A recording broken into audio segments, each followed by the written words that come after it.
everybody. It's Mark with Mark's Home Hobbies. How you doing on this Sunday? I'm doing just fine. I thought I'd just do a little review of this projector that I've got. Yeah, you can get these on Amazon. I'm not leaving any links or anything. You can search it out. About 79 bucks, might be a little bit more. Who knows? If you want this brand, you can search it out. It's pretty nice. It's got a lot of features. I did quite a bit of research on these cheap ones before I decided on this one, and it has really good specs. You have right there is a lens cap, a power cord, audio video cable, input cable, and an audio extension cable for 3.5 millimeter jacks, and a remote control, which requires two AAA batteries, which are not included. And then you have the projector right up here. As you can see, it's mounted there. Has a power cord, and I'll put some batteries in the remote and I will show you exactly what it does. Right now I currently have it connected up to this Lenovo Micro PC right here, which is connected up to my two Seraphim R1 Plus racing wheels. I redid my setup a little bit, and I used a different pole there so I could move the pole a little bit further back, because it still is kind of in the way a little bit, but that's the position it kind of has to be in, either that or a little back further, and then the cables don't quite reach. So it's all a question of positioning with this stuff, I guess. Thanks to the people who commented. It is a nice kind of setup. You can race side by side with somebody. Pedals are really nice. I mean, they're kind of cheap, but if you don't bash on them and you just use them as a pedal, they'll last probably a lifetime. But anyhow, we're getting off to the subject here. This projector is able to broadcast to this wall right here and fill it up. Basically, I could go back a little bit further, but you reduce the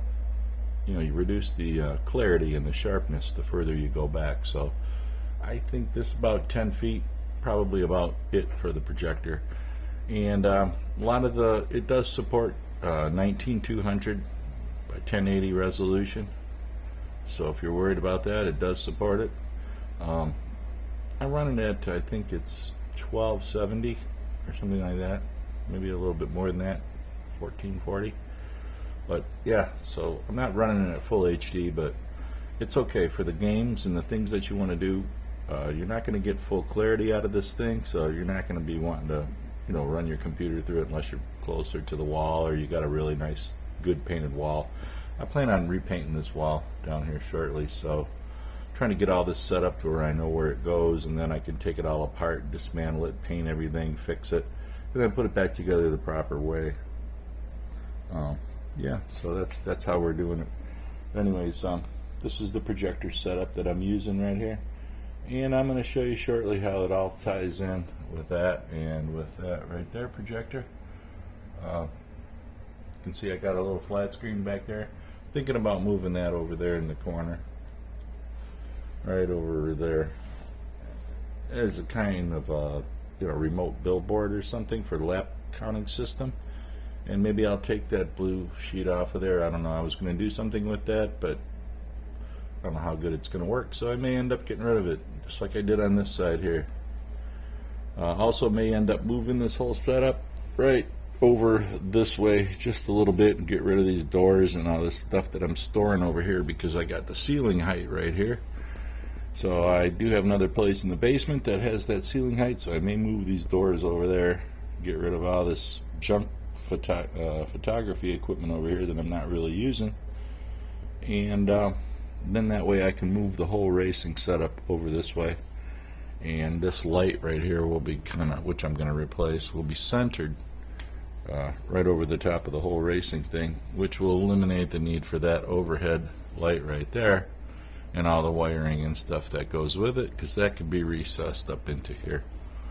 So anyhow, this is a great projector right here. It works pretty good, and you can plug an SD card in the side of it. You can plug your camera into it. It does screencasting from the telephone.